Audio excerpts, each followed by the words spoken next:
Welcome everyone to a special episode, day 3 of your daily recap of the trades.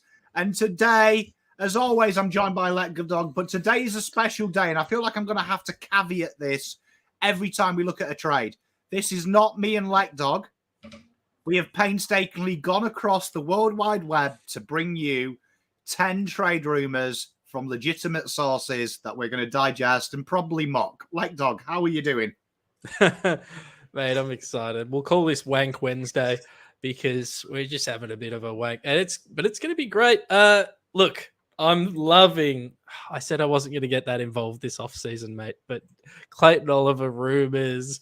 We get to mock the Bulldogs for extending Aaron Norton for 700 years. It's just bloody exciting. It's just bloody exciting stuff. Yes, but we should clarify the trades we are reviewing today.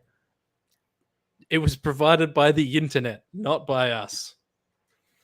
Well, for those who know me, Lachyjack knows me very well. And Lachyjack knows the quickest way to piss me off is trade rumours, right? And not just any trade rumours, shit ones. And ones that we're going to digest today because there is a few. We have found some belters. Can Paddy Dow win at Brownlow? Stranger things have happened. Quiz. Stranger things. Who are you going to call? Tradebusters. We've got Rowan. We've got Faz, as always. James, Tony, Odin, Chills, Billy's in here. Wank Wednesdays. Yeah, that's Lachyjack's on. Do you know what I mean? Lachyjack's on. Right, so let's get straight into this. Matt Gordonfort and Big Chris is in. Let's look at them. So these aren't just mental trades, but these are trades where trade scenarios have come up. So the aim of this is that we have a good laugh at someone else's expense, which I think is really important in life. And number 2, maybe we can find some truth. So this is the first one.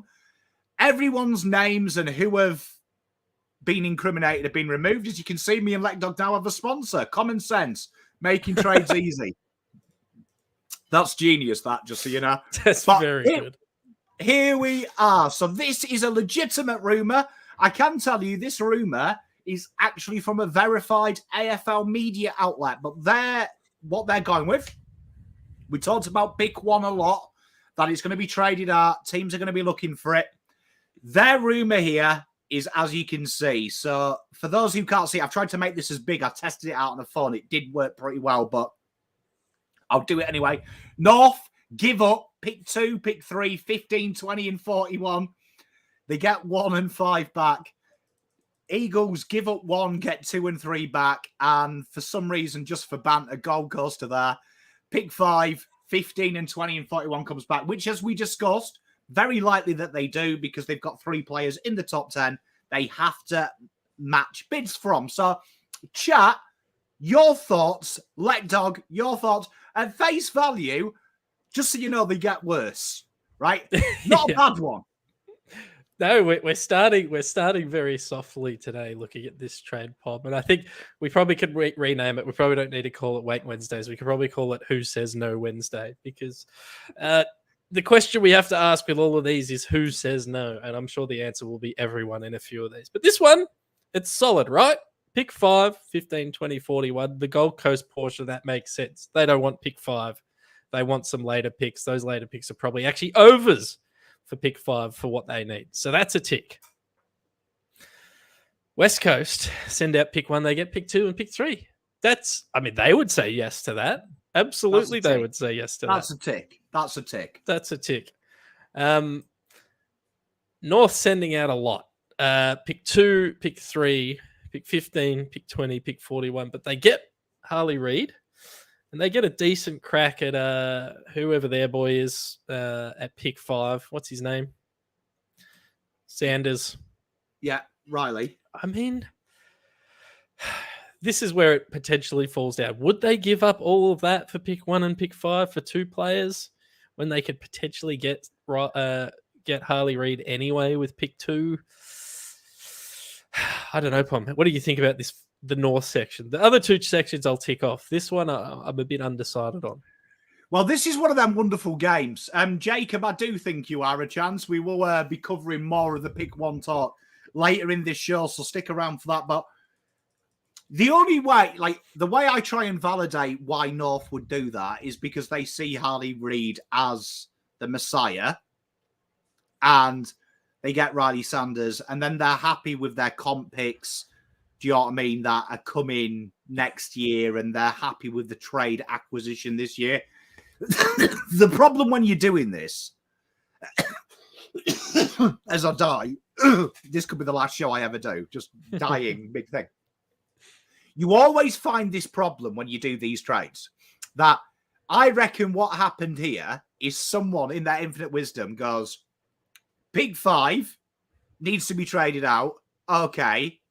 Pick 1, Harley Reid is probably going to be picked up by West Coast Eagles by the way they're talking if they don't trade it. Oh, shit. I need someone to pay for this deal. And that always happens. I'm guilty of it as well. When I come up with these trade ideas, I'm like, oh, shit. Someone's got to pay for it. So it could happen. This, for me, it makes sense for Gold Coast. It makes sense for Eagles. It makes sense for North. To give that much, though, it North depends are how also much they cost. Yeah, and we also know that North are in the market for other players, which they need those picks for. So they probably, I mean, this isn't the worst one. I think this is, I'm going to say it's a no on North Melbourne's count, but to be honest, this one's definitely the best fake trade we've got today. So I think you've started us off on a pretty easy one there, Pom. I think I wouldn't be offended if this one went through, but I reckon North probably say no. There's a few. So like Luke is asking, is Reid as good as Dacos Walsh? I'd say it'd be hard to say because the position he plays is a lot more inside than Dacos. Dacos, you can see he was insane on the outside and the inside as a junior, which would translate to AFL. Walsh didn't play pure inside. He had Cripps for protection. So Harley's going to go to North. Is there a big-bodied player in there that's going to protect Harley? I don't think there is of the caliber of that. Davis is very good, though, Unanaki, but he's a bit of a user. The way I look at this is I always look at it of what are North losing. So Jed Walter, for me, is number 1 pick with Harley Reid.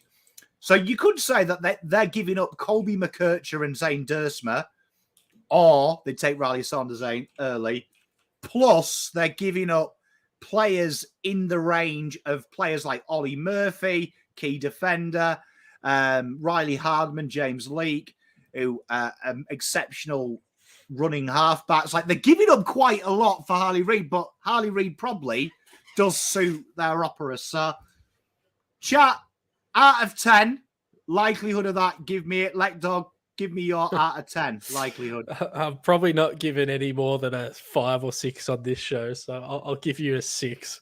I reckon if this was presented to all clubs, it'd be close to getting done.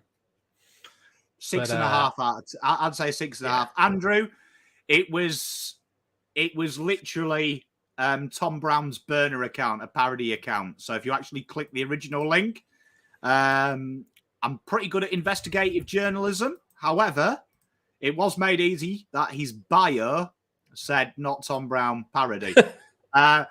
1, 3, 5, 4, 2, 7, 3.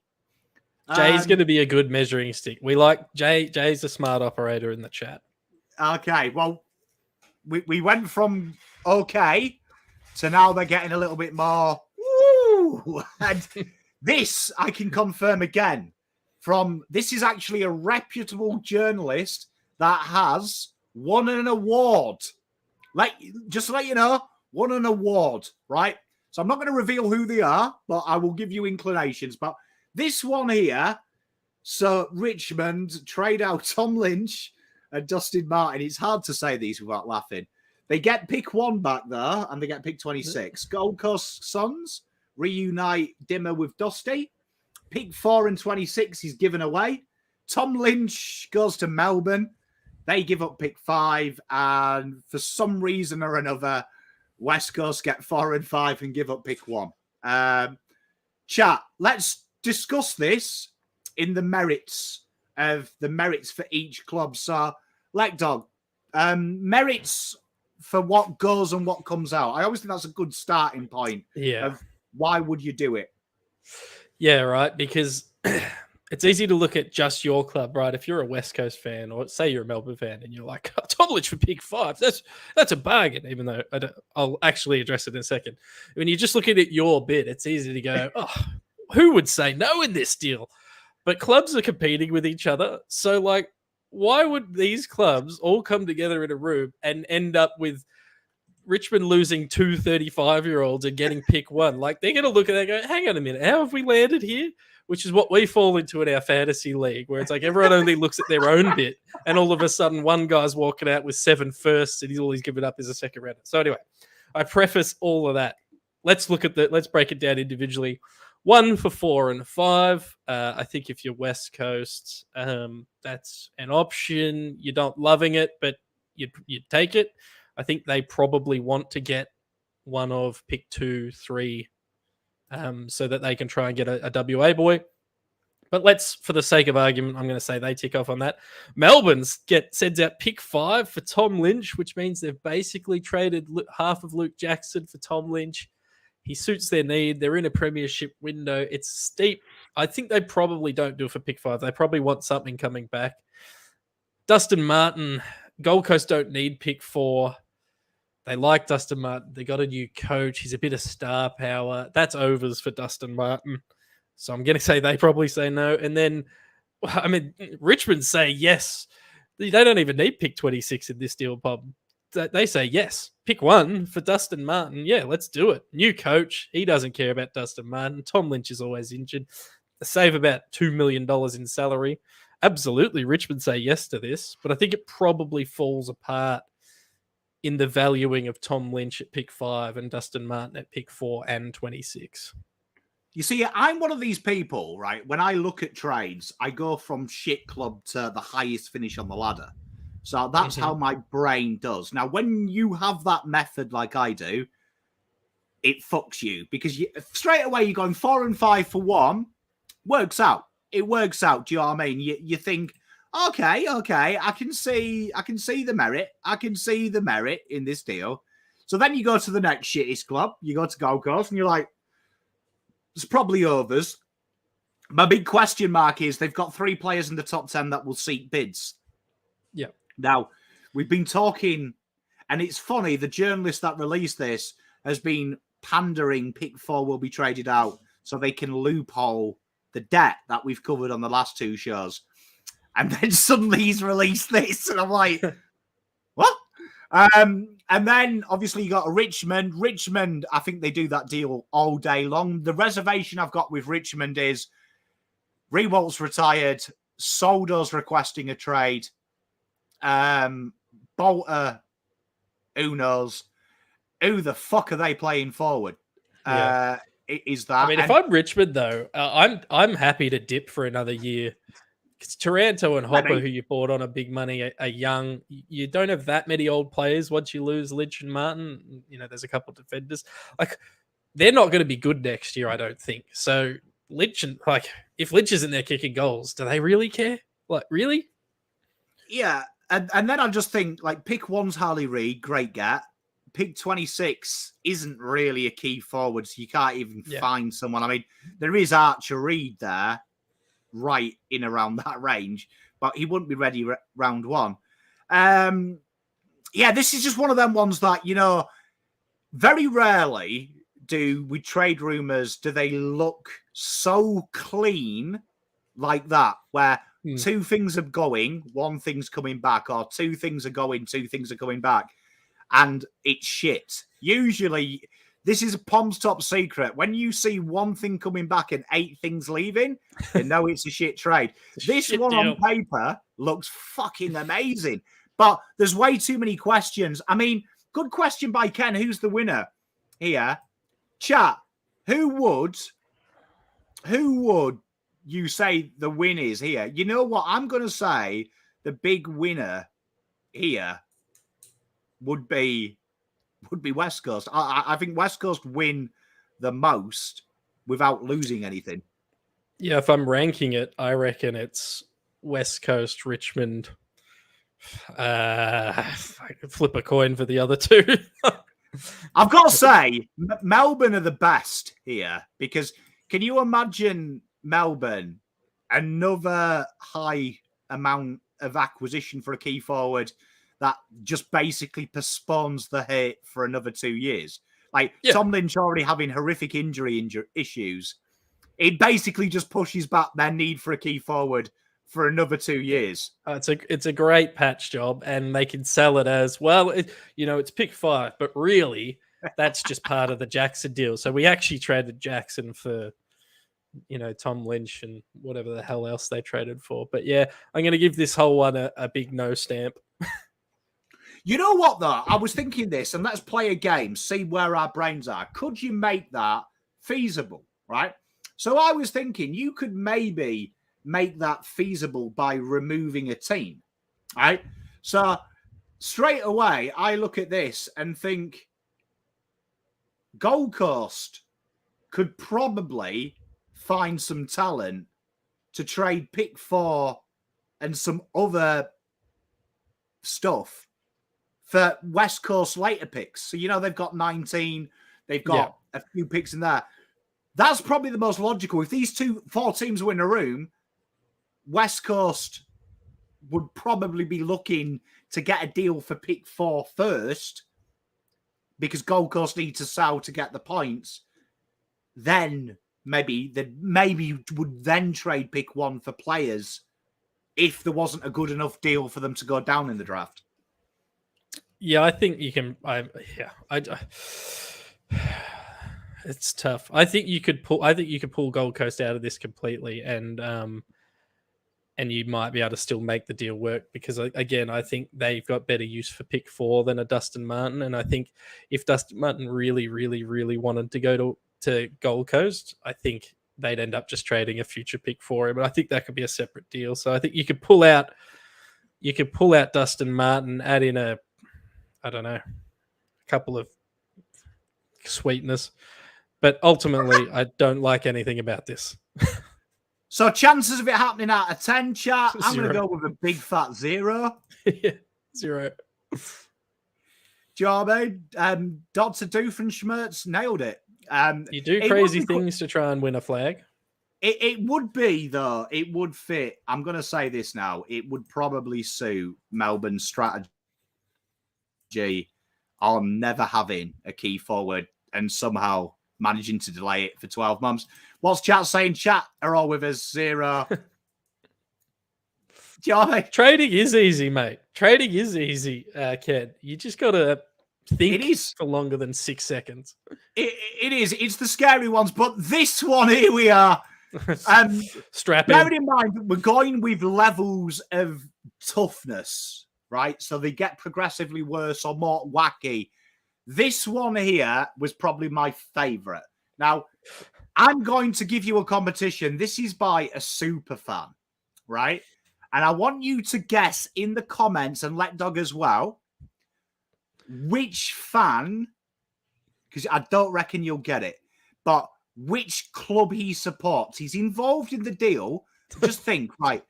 Obviously, he's going to have a bit of bias to his team, because when you find out, it will fucking blow your mind, right? But this is the deal in short, right? Joe Hamlin, a prospective pick 30. Matt Taberner, Henry, pick 20 is the comp for that, evidently. Joe Hamlin, pick 21, and Frio's future first. They get Logan McDonald, Ports first, and Melbourne's 33. I don't want to stop you too early, Pom. But the trade already doesn't work. You can't get compensation for a player that leaves in free agency that you're also trading in the same deal as the pick that you get for him leaving in free agency. But all right, let's take that aside. Let's take that bit out of it. I'm going to back him up. I think what he did is, if you actually go and read what he's done, he's put in brackets, he's put them in there because they're going to do like that Essendon deal where it's like, we won't stand in your way. All right. But he's done it to try and try and even it out. That. So just I accept visualize that. Logan McDonald, Sydney's future first and pick 34, leave, 31 leave. Clayton Oliver finds his way to Sydney. Hamlin finds his way to Sydney. Pick 21 goes to them. Melbourne, Clayton Oliver, 25 and 33 leave. Ollie Wines, Sydney's future first, Matt Taberner, and pick 31 come in. And then for some reason, Port have just turned up. They sell Ollie Wines and a future first. And they get pick 30, a future first from Fremantle, pick 20, pick 25. And somehow have nearly 4 first rounders for Ollie Wines. But, chat, I'm going to tell you this. It's not Sydney. It'll blow your mind. But face value, chat, let's dissect it. Right. Let's go from top to bottom. Fremantle. No, I think I need to go bottom to top. I think I need to work my way up to Freo. So Port's first and Freo's first cancel each other out of my head. Is Ollie Wines worth a first and 2 second round picks? Probably not, based on the fact that he's playing on a wing for Port Adelaide and had his worst year in about 10 years. So probably falls apart there for me. But Ollie Wines, you could sell me, oh no, it's actually 3 second round picks, blah, blah, blah. Okay, maybe he's worth 3 second round picks for the right person. I don't think he is. Okay, Melbourne, Clayton Oliver, who we valued at 2.5 first rounders last night, and 2 seconds. Clayton Oliver, so that to me, in my head, the way I'm thinking about it, if Ollie Wines is worth 3 seconds, that means Melbourne needs to be getting back at least 2 firsts in this deal for Clayton Oliver, because Ollie Wines, 3 seconds, knocks out the 2 seconds that Melbourne are giving. So Oliver goes out. They get a future first, Matt Taberner, who can't walk, and pick 31. So they're getting unders for Clayton Oliver. They probably don't even need to have any picks in this deal. So I'm going to say it falls apart there. Sydney. They get Clayton Oliver, who we valued at 2.5 firsts. Sydney are sending out Logan McDonald, a future first, and pick 31. For Clayton Oliver alone, I think that's actually pretty close to fair, if you believe in the upside of Logan McDonald. But Sydney also get pick 21 and Joel Hamling, who's worthless, and now Freo. So they get an okay young forward, a first round pick and a second round pick, but they give up a first, a second, and 2 players. Again, the maths doesn't quite work out for me because the firsts knock each other out. So they're giving up 2 seconds, Matt Taberner and Joel Hamling for Logan McDonald. Please don't tell me this is a Freo fans deal, Pom. Well, I can reveal. So people are saying it's Caden. Caden understands football. And I'd have to block him if he ever did this. It's not a Melbourne fan. Our esteemed colleague Rowan nails it. This was actually a Freo fan. No. And as you can say, this is what confuses me because I always count 20. I always count 22 and below as technically a first rounder. In my mind, them early first are technically first. Yeah, that's fair. Matthew McDonald Ellison was drafted at pick 26 in the first round. So if you think Pom's theory, they're technically giving up 1, 2, 3 firsts, a mid-second, a player that we don't even know if he's still on a list, Joel Hamlin, and Matt Taberner, right? I like for what they've got in, I would say, like, I really rate Logan McDonald. I think Logan McDonald is a very accomplished footballer, and I think he could be a very, very good player. But I look at this and like the one that blagged my head the most was when you see, if you got rid of Sydney from your screen and I told you this is a deal involving Clayton Oliver, you would say, oh, well, future first and them 2 pick 20s are going to Melbourne. Yes. Definitely. Yeah. I don't understand how whoever's done this trade, in my opinion, has valued Ollie Wines as a better footballer than Clayton Oliver. Yeah, or at least on par. It doesn't make sense, mate. Just because he won a Brownlow a couple of years ago doesn't make sense. And like this conversation is going to happen. People are going to be valuing Bailey Smith the same as Clayton Oliver. People are going to be valuing Jack McRae, Marcus Bontempelli, anyone that gets thrown up is going to be getting valued the same as Clayton Oliver this trade period. We probably need to stand that. Clayton Oliver's really, really good. And if he gets traded, it's going to be for a shitload. If Ollie Wines gets traded, I mean, they might get a first for him and maybe a swap after that. Lachyjack, it is true. I'm not one of these people, though, that subscribes to individual awards. Equates. Neither am I, despite having a replica Patrick Cripps Brownlow medal on my wall. Equates to better. I mean, I would say, as a pure footballer, the last 2 years, you'd take Clayton Oliver with age over Ollie. With everything. With everything. Even the name. I think Oliver sounds better than Ollie. I don't really... do you know what I mean? If you're a big hard-in grow up, Oliver Wines. Yeah, do you know what I mean? I think we all agree here, 0% chance of happening this. I mean, if it does, Fremantle are my favourite football club ever. God bless the people that can come up with these deals. Fair play to him for having a crack, though. Do you know what I mean? Oh, love it. No, I don't want to disparage this at all. I love this. Mate, never take hope off some people, because that might be all they have. But this one here, this is another one of them deals, right? So I think we all agree, 0. Right?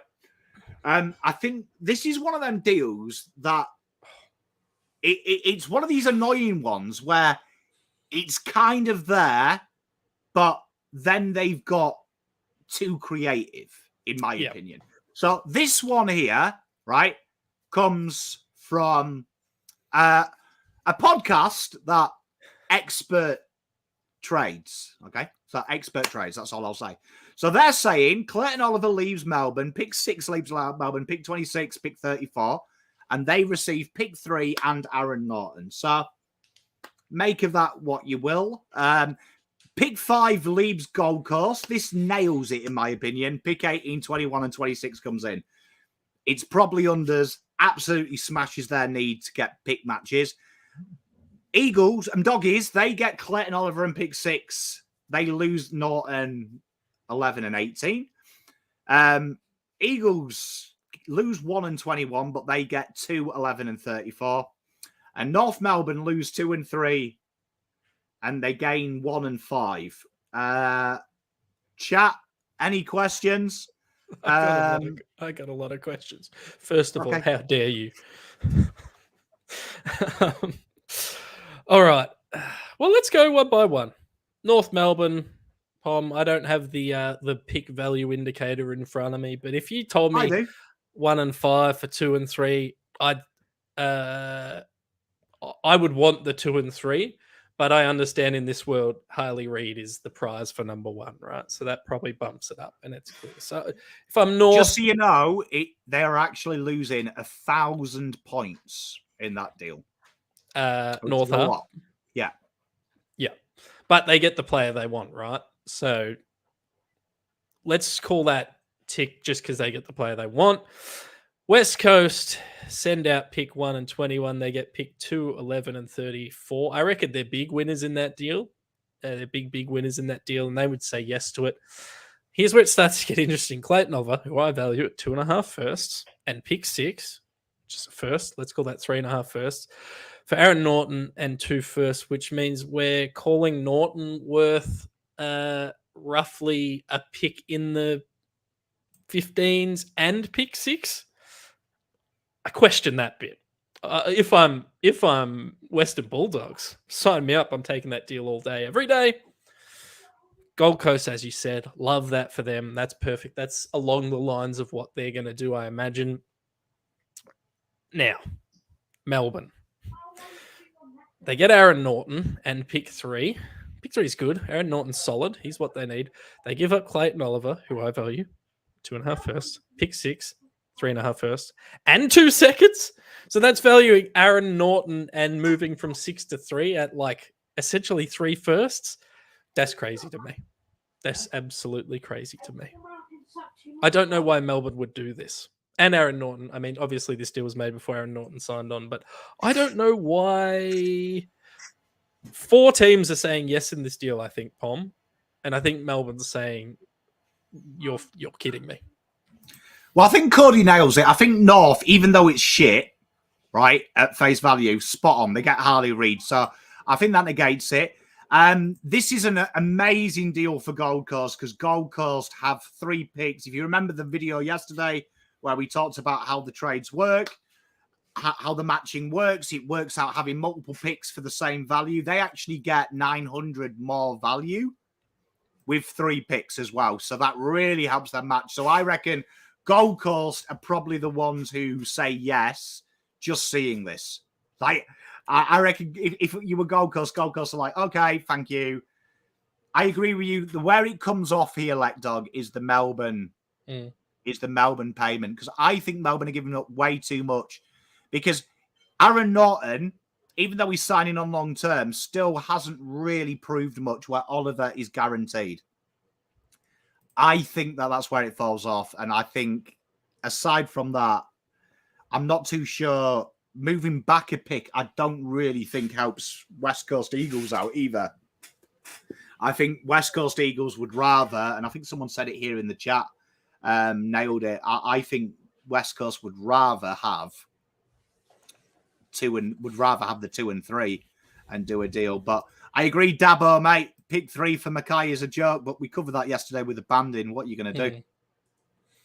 And I'm just doing some live reporting that Mitch Cleary is saying, if the board of Melbourne decides they're willing to trade Clayton Oliver, Adelaide will be front runner. Doesn't make sense to me because they've got about 6 players that do the same thing, but he'd be their best one. Yeah. James, just to allay your fears, remember we are covering everyone's trade rumours today.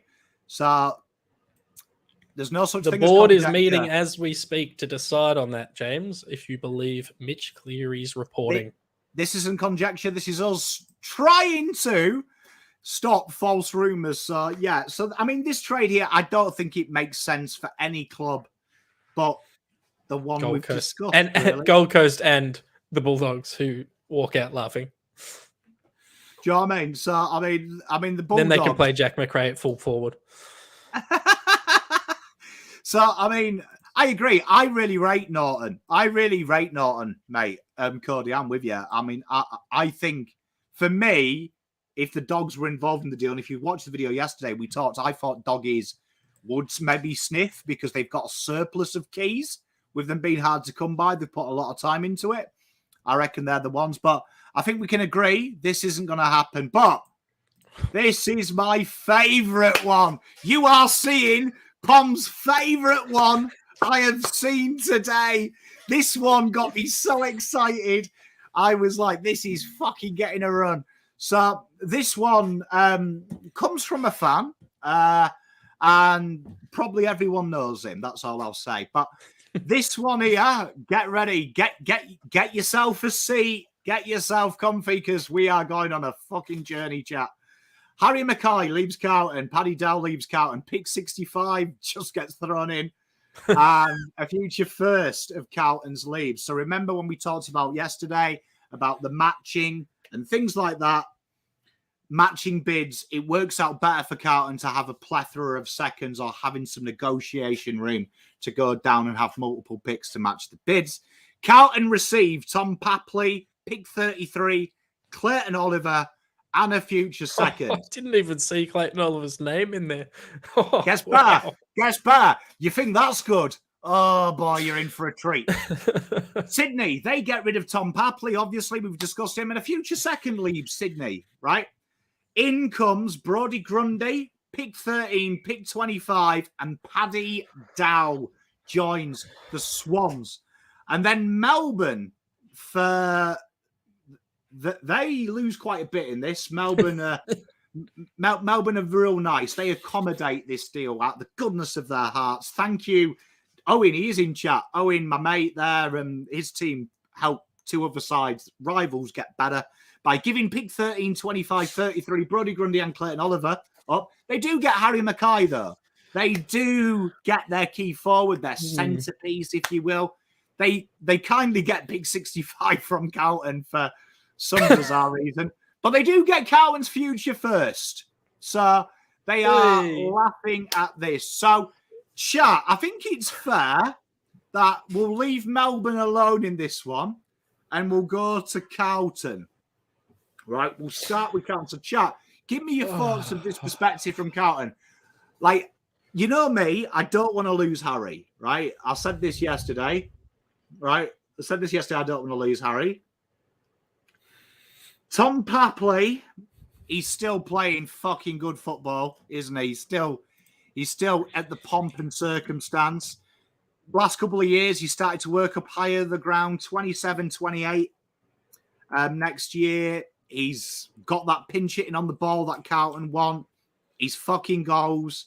Clayton Oliver, suddenly Carlton's midfield is the greatest of all time, maybe ever assembled. 33 helps us out with our second pick. We get a future second, so we've got a load of points. And we lose Harry, which breaks my heart.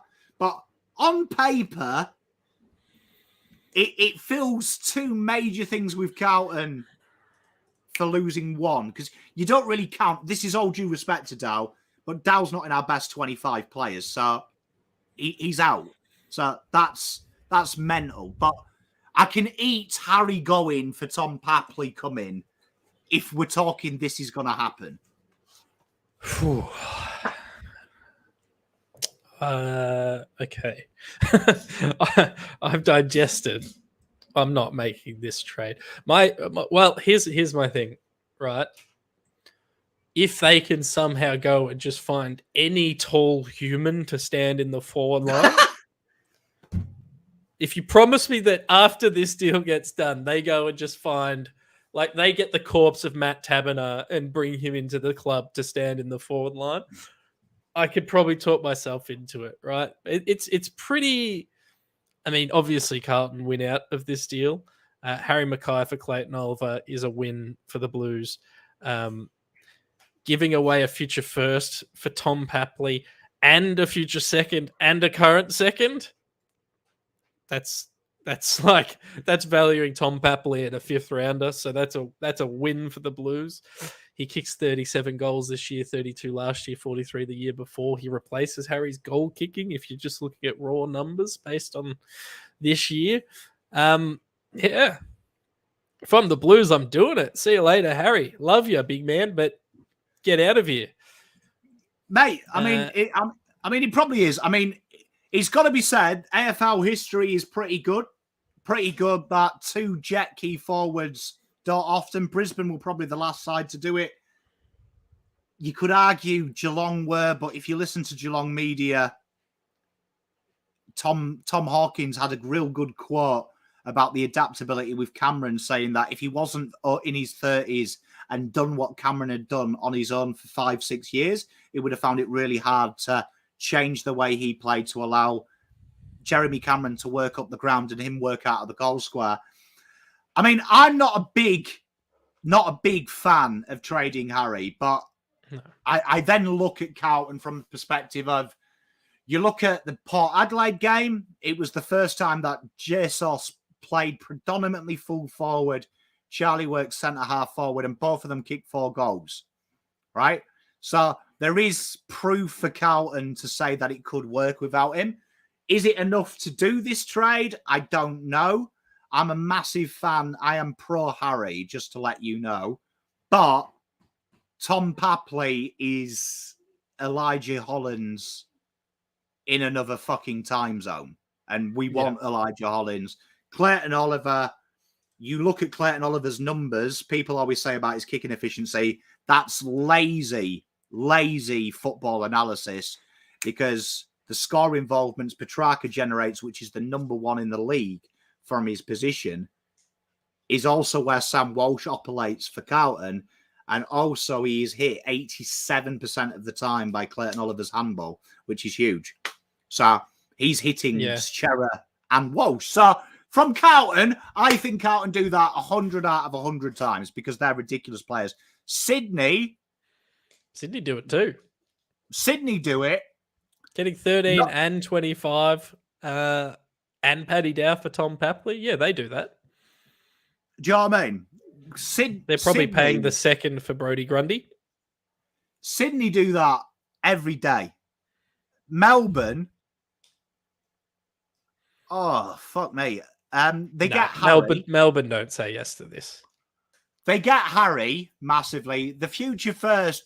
This is an interesting one because I think you could maybe negotiate that better to Carlton's pick 16, which I think then we'd have a different conversation that they have probably got the draft capital to get Harley Reid in, because I don't think West Coast will be bothered by a future. I think pick 16. So I think that's interesting. I think that I think this is a 0. I think this is a 0. Yeah, it is a 0 because Melbourne are giving up. They're getting a future first for 13, so those two wipe each other out. Clayton Oliver to me is worth more than Harry Mackay right now, so they're probably at a slight loss there. And then they're sending out 2 seconds and Brody Grundy for a what's that, a third or a fourth. So there's a world where they get a couple of extra little bits coming in from, and you could talk yourself into it. But yeah, I don't. There's no way they do this. Do you know what I mean? No, I agree. Owen likes the Lynch one. I mean, the Lynch one makes sense. I just think, I think if Oliver goes, and that's why I think it's interesting with the reports, and we'll cover that tomorrow because Lek Dog's not here tomorrow. We have a special guest host, but we will be covering the Adelaide deal with Oliver. We've got some real good little things on that. That's going to be an interesting one because I think it's a key fold, but I think we all agree that's no dice. And then you love fucking Clayton Oliver, and you chat love discussing Harry Mackay. Here's another one we found. And this one comes from a Carlton fan, right? Sorry, I just want to quickly interject. JMZ is saying throw in Plowman. You can't trade retired players, guys. We're not gonna. We're here to educate the group. You're not anyone who's been delisted, has retired, or is about to get moved on for a future fourth, just to allow them to move because they can't move as a free agent. You can't include into deals. So love you, but let's move away from that as a chat. Richard B, no, you don't. With them currently scheduled to go 15 to 20 and 30 plus, 2 seconds, and something else will do it. So go back and watch episode 1. We had a real in-depth discussion about how the points work, and it will be covered again tomorrow because we've got some things for that with a special guest host. But this one comes in from a Carlton fan. Let's discuss this merits. Carlton give up Harry Mackay and a future first this time. The future second comes back. Clayton Oliver, and I can't even say this name, and I apologise if someone is in the chat who did this rumour. I can't. Tom McDonald. Fuck me. Melbourne sell Tom McDonald, Clayton Oliver in a future second. And Harry Mackay and a future first comes in. Not often do I say this, but for the first time, in honour of Owen, I'm glad Owen is here. Fucking Melbourne destroy this deal. Yes. Yeah. Yeah. Yeah. I don't know where to start on this. I mean, maybe they'd be they would love getting Tom McDonald off their books. I did say before this off-season started, Tom, that I thought Tom McDonald might end up at our club. Probably not part of a Clayton Oliver, Harry Mackay deal. I don't really know. I don't really know what to make of this, to be honest. We send Harry Mackay to future first. We get Oliver in a second. I mean, if I was Melbourne, I wouldn't offer the second. I'd just say, you want Clayton Oliver? It's Harry Mackay and a first. And you have to take Tom McDonald's salary. I wouldn't offer. You know what? I'd never knock Tom McDonald because I think Tom McDonald is a really serviceable forward. Like, I'm not saying he's just overpaid. But I'm saying he's serviceable. My issue with Tom is a bit of injuries, not much scope to improve. No scope to improve. Yeah, I'm trying to be polite. But he's a player that if he's on your list, you're probably quite happy. Do you know what I mean? Because you know he's going to do a job. A bit like a Levi Casbolt type player. You know he's going to put out. But I just look at this. Do you know what I mean? Like, yeah. Like, Tom McDonald, it's an interesting one, isn't it? Because I feel like we're really swapping Harry and a first for a second and Clayton Oliver. And I mean this with due respect. I think Harry and Clayton are about as close to a straight swap as you can get. With the first coming, I feel like Carlton are ceding that Oliver's more valuable, even though it's Tom McDonald. I'd say if that was Harry, I would say Tom McDonald's actually negative value. So yeah, no, but I would say if that trade said out Harry, in Clayton Oliver, Tom McDonald, I'd be like, oh, okay, right. It covers Carlton for a year with a forward. Means that they've got a chance to work something out next year. Helps Melbourne out. I'd say there's probably a discussion you can have from both sides, but I just feel like that there, Carlton are then, if, let's just say in the unlikely event, Camporelli, Ben, shoots up to 15 and fucking, heaven forbid, the other Camporelli, Lucas, shoots up to 5, Carlton are going to be like, oh, fuck. Yeah, I don't know. I value Oliver higher than I value Mackay. So sending out the first makes sense to me. And I love Mackay. Oliver's just, he's another level. And we're not talking about any off-field stuff and any baggage and all that. I'm just talking about purely as make our team better. I think we're probably better with Oliver in it, although it absolutely destroys the midfield rotation. George Hewitt probably plays VFL, which is crazy, but yeah, lots of moving parts. Who says no? Who says no Wednesdays? Who says no? I think Carlton say no, because I think I think Carlton say no for 2 reasons. These are my 2 reasons. 1, the future first. And 2, I think that Carlton are in a situation where it's Harry, Charlie, or no one. And you're then putting risk on Harry and Charlie and Tom to play a full season all the time. And I also agree with Owen. I also think they'd maybe say no as well, because the future first is probably useless to them. Yeah, I think, I'm with you. I think both sides probably say no. Chat. Hey, you're getting good at this. This is quite fun. I like this. Usually these are the things that I PM to Let Dogs. So then we move away from the Mackay one. And this one here, this one here is probably one of the more sensible ones. So this one here comes from a podcast.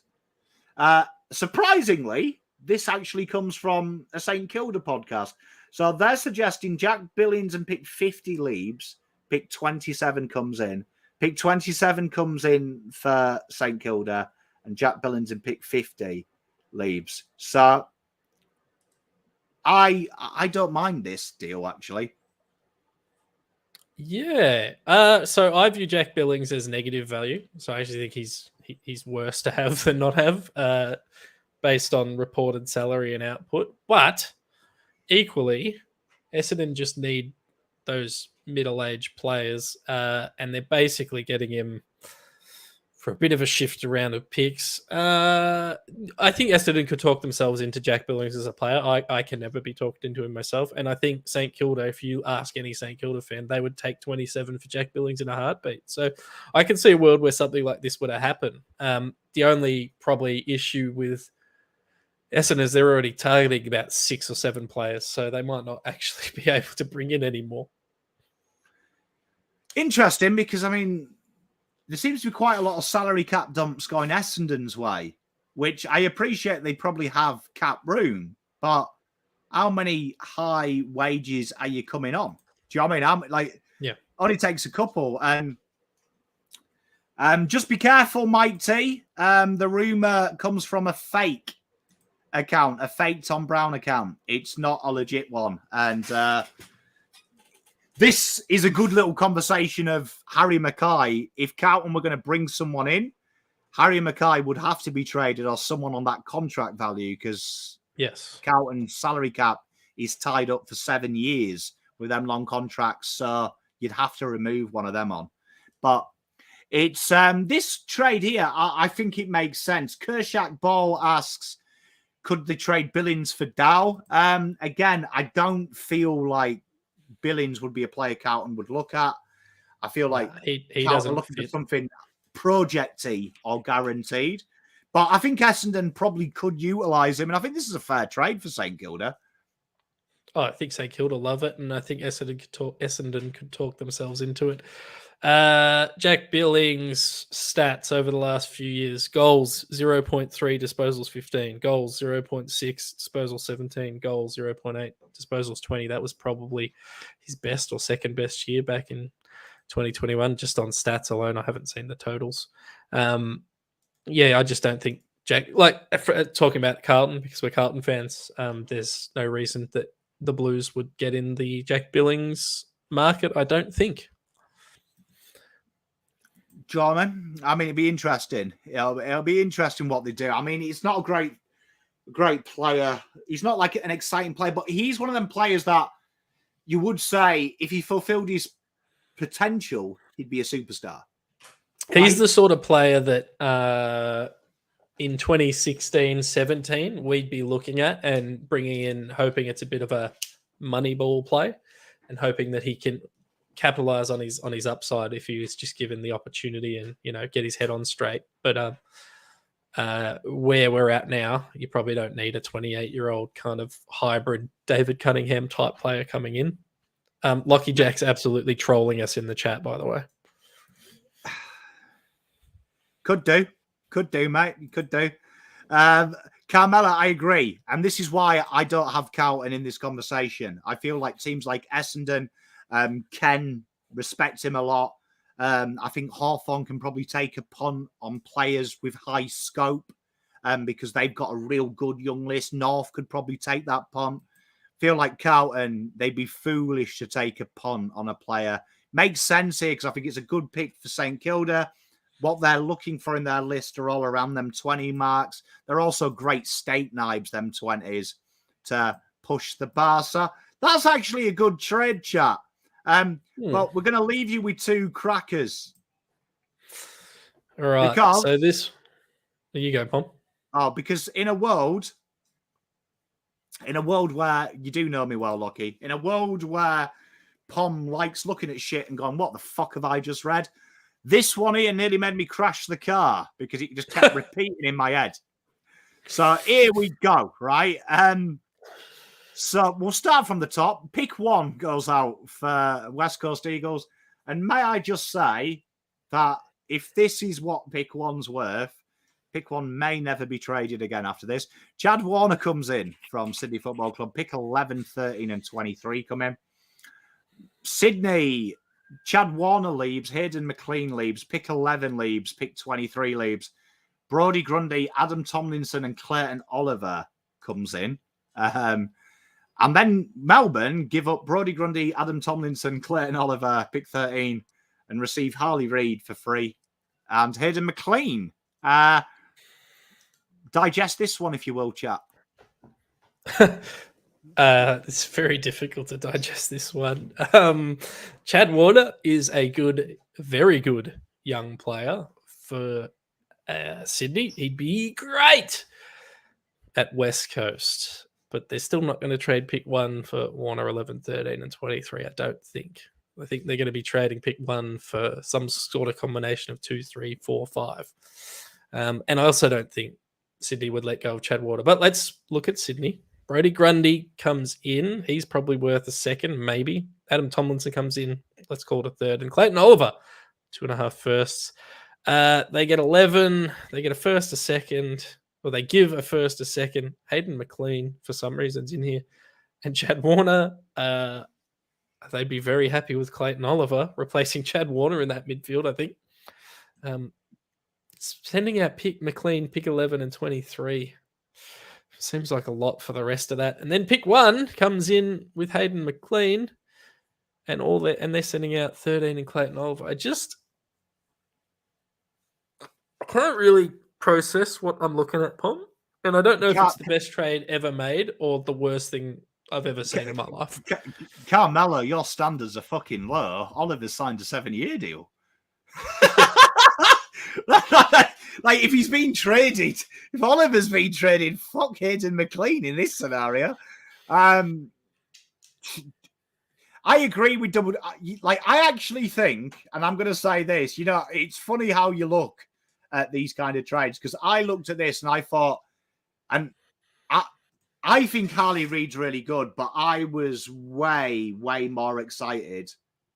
Do you know what I mean? Way more excited about Dacos and Walsh than I was Harley Reid. I think Harley Reid is one of them players that will build into it, right? Build into it. So I think trading pick 1, getting Chad Warner, who is already very good, 11, 13, 23. Above average in most stats is Warner. Brilliant. Brilliant. Absolutely brilliant bit of business for them. The Melbourne thing, Harley Reid comes in, brilliant. They've lost Clayton Oliver, brilliant. They've got Viney, they've got Tracker, brilliant. Hayden McLean probably hasn't been given the chance he deserves to, right?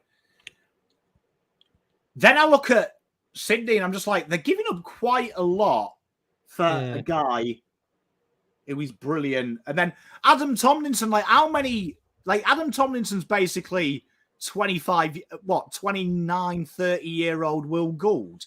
No, everyone talks about him every year, but I've never fucking seen the guy play. Well, yeah, I mean, God bless him. He's over 30 and he's just not that good. He's just okay. He's an okay player. Yeah, I agree. I think Chad Warner would be awesome for West Coast. I don't think pick 1 and Hayden McLean is enough for Oliver, Tomlinson, Grundy, and pick 13. That's not enough. It's just not enough. And why do Melbourne do that? They want Harley Reid, that's fine, but they don't want him at the cost of Clayton Oliver. They want him on top of having Clayton Oliver. That's why they've gone and got pick 5 and done all that stuff. So it falls apart a bit for me. And I think West Coast probably are the big winners. Sydney probably come out looking all right, although they lose Chad Warner. And then, yeah, I don't love it for Melbourne. Why would Melbourne do this? That's Richard B. Flat. I mean, obviously, this trade here is totally dependent on how much Melbourne rate. In this scenario that's been concocted, I'm assuming the gentleman in question thinks Harley Reid is like the first time he had sex. Yeah. Who says no? The answer is Melbourne. I like it. Would you bring in Luke Bruce? I do like Luke Bruce. Depends what the asking price is, but as they say, and this is the last one we've got.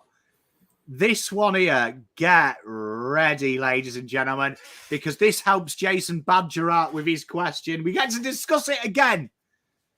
Get to discuss it again. So this one here, shit the bed, right? Shit the bed. Is a lot going on. All right.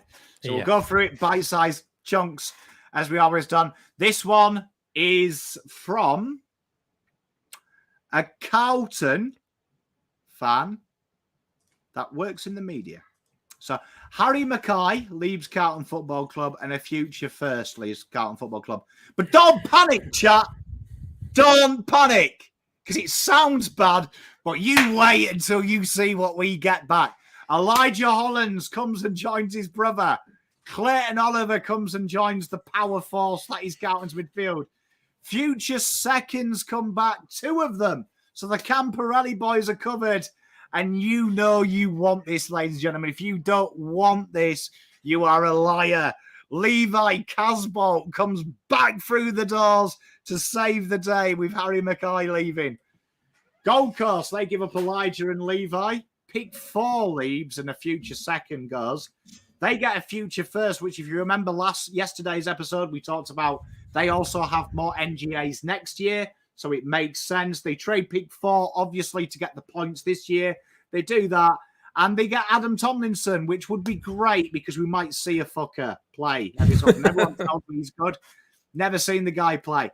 Melbourne, they get rid of Adam Tomlinson, the guy that no one's ever seen. Clayton Oliver leaves, pick 13 and 25 leave, but they get pick 4. They go up the order, so they're in real prime position. That would give them 4 and 5, which you could say would give them a shout at pick 1. Remember what I said yesterday. If Melbourne play their cards right and sell Oliver, there is a great chance they could get a key forward and and get Harley Reid, which is a huge win, if you ask me, net, if they get a key forward who kicks 50 and Harley Reid. And they get Harry Mackay. So this could be Harry Mackay and Harley Reid, which would be a huge win. They'd win the trade period. So, chat, what would you like? Just talk to me about this. This trade's got a lot going on. Okay, let's ask the question. Who says no? Does Carlton say no to Harry Mackay out at a future first when they're bringing in Oliver, Casbolt, Hollands, and 2 seconds? Carlton do not say no to that trade. Gold Coast. When you do it like this, Pom, the trade's going to go through. Gold Coast, do they say no? They send out Elijah Hollands, Levi Casbolt, pick 4 and a future second, but they get a future first, pick 13, pick 25, which kind of rubs out the future second, and Adam Tomlinson. Well, they don't say no to that, Pom, because it addresses all their needs, and they get rid of 2 players that are going to leave anyway. Good God. Melbourne, do they say no? Clayton Oliver for Harry Mackay. Pick 4 for 13.25 at Tomlinson. If we're valuing Oliver and Mackay at the same, which I don't, but let's say that they do, they don't say no either. I somehow think individually every team says no, but then they all look at this when it's on the paper and they all go, well, hang on, why are we letting Carlton, who finished 3rd, get all these good players in? And I think it crumbles there. But I think individually, if you looked at it, I don't think any of them say no. I mean, I'm just amazed that we're in 2023 and I get to see Levi Casbolt's name in a fucking trade. God, I want him back at our club so bad, Pom. So bad. You know what, right? I always try and just think, right, sometimes emotion and being a Carlton fan plays with your mind. You've only got to look at forums to see the nonsense that people do. So sometimes you've got to just take a step back. I like to take a step back and go, I am not a Carlton fan for this. I am a football fan. So let's get into it. I look at this deal and I try and validate it. So they're losing Harry, Levi. Is Levi any good? He's probably got a year, 12 months of football in him. Harry Lemmy, how far is he away? He's a minimum of a year away. So it probably gives Carlton the stopgap that if Jesus plays full forward, one of them gets an injury, you know Levi can come in and be serviceable at worst. And he'll be a lot better in the AFL this year than Harry Lemmy. So you can sell it to yourself that way. That's how my brain sells it. Future second, 2 of them for a first. Huge win. Huge win because it means that they get to cover the Camporellis next year. Fantastic. Gold Coast one. I look at this. Levi Casbolt, they probably don't give a shit. Elijah Holland. He's a free agent as well, but anyway. They don't give a shit. Pick 4's worthless to them because of that. So, I mean, that will be what? Pick 5 after Mackay trades to them, but for the sake of purposes, no one cares. Future first coming in, that helps them out. Adam Tomlinson, bit of a nothing pick. I mean, it doesn't look bad. My issue is with this is I just feel, thank you very much, Mrs. Pam. I just feel the one that slips up, and it's really weird, it's the Adam Tomlinson bit slips up because I just don't think Gold Coast would want that. Yeah, that's true. Yeah, Gold Coast don't want him.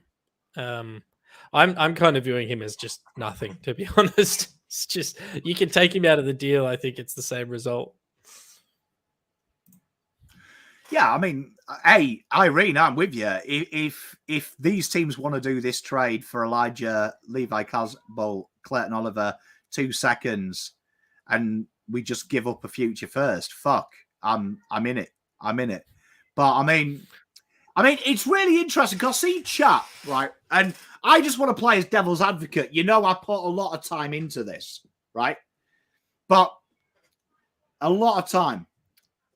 Harry Mackay for Clayton Oliver, right, on paper is about the clearest swap you see. Whether you want to keep him in, Harry, or whether you want to trade him, that is as a fair trade goes because everyone gets what they want. The issue is for both teams is they're massive holes to fill. And I've seen some comments around the web. It's easy to find an inside bull. An inside ball year one is the same likelihood as finding a key forward year one. It's almost impossible. It's almost 2%, right? Second, third year, you can maybe get away. But you got to remember, for Carlton, if they were trading that, they'd have to back in that jess can play on his own, right? jess can do what he did against Port every time. You'd also have to back that Melbourne. People don't talk about Harry properly. Harry's kicking accuracy existed the year after, right? He won the Coleman. The difference is the amount of times he was targeting, the amount of games. So this isn't something new. I think it's kind of overstated. I think he's always going to be that 40 to 50% goal kicking accuracy. And he's starting to play higher up the ground to accommodate Charlie. And that's something else no one talks about. When you look at the goals he kicked when he was in the Coleman, he was actually full forward. So from a Melbourne buying point, they're saying, can I bring him back, right? And that's playing him in the full forward position where he was good, right? But then I'll say this is a great point, Matt Gondolfo, right? This is really important. Carlton fans are out there at the moment. We've got really philosophical here, saying Carlton's culture is really good. Carlton's culture is really good. When you set up culture, and this is my job, and it has been for 5 years, being literally culture is all I build at work. Culture isn't dictated to by an individual. If you've got an individual and that dictates culture, your culture is shit. Culture, when you have a good culture, what that allows as a recruiter of that culture means you can take a chance on a young boy. You can take a chance on someone maybe underqualified. You can take a chance on a guy that's an exceptional salesperson, but maybe has issues in and around his life. And you trust your culture fixes that, because that's what good culture does. So for me, Harry has zero influence inside the dressing room, as Clayton Oliver would have zero influence inside the dressing room. Agree. It would be the dressing room that fixes them. So Faz nails it. So if you are out there right now thinking Clayton Oliver comes in and ruins Carlton's dressing room, or Harry changes something at Melbourne, you either don't understand culture or the culture's shit. Culture's terrible. Yeah, exactly. Yeah. No, 100% bomb. 100%. That's all I'll say on that. But I mean, like, for me, I'm not arguing either way. I don't care. I'll be honest. I will find a way to fix Harry leaving for content. I will 100%. find a way to replace Clayton Oliver if we don't get him. I think for me, the Adelaide thing is the best deal for him. I think Adelaide, I never thought of it as well. I never thought of Adelaide because I didn't think he'd want to leave to go to Adelaide. But for me, they've never replaced Rory Sloane. Clayton Oliver in there. Oh, that fucking midfield tasty. And it's probably a good move. Well, we'll talk about that over the next few days, Pom. But we did say Adelaide are on the precipice. We think they're going to do great things in the coming years. So, geez, he'd help that out. Oh, Pom, I'm going to have to run. So I don't know if you want to wrap it up, but I'm going to have to go. Okay, well, chat, that was real fun. We'll do another one of these next week. So, chat, you've all been super engaging today. You've been brilliant. So if you've got any of these funny trades you see, so any trades that are funny or you want to take the piss out of, send them through. Me and Letdog will do it every Wednesday in the trade period. I think next week will be our last one. We'll take the piss out of them and we'll have a good thing. What we'll do tomorrow, a special guest, we're covering more. If there's any trades you want us to go in depth on, or any trade suggestions, or any trade trust questions, contact me on Pommy and Oz, and I'll add them to the run sheet. Because tomorrow I want to do a bit more of a Q&A while Letdog's away and do boring stuff, so Letdog can just have fun. But we won't see Letdog. You'll see me next week, and you'll see me tomorrow at 7 o'clock, same bat place, same bat channel. Peace.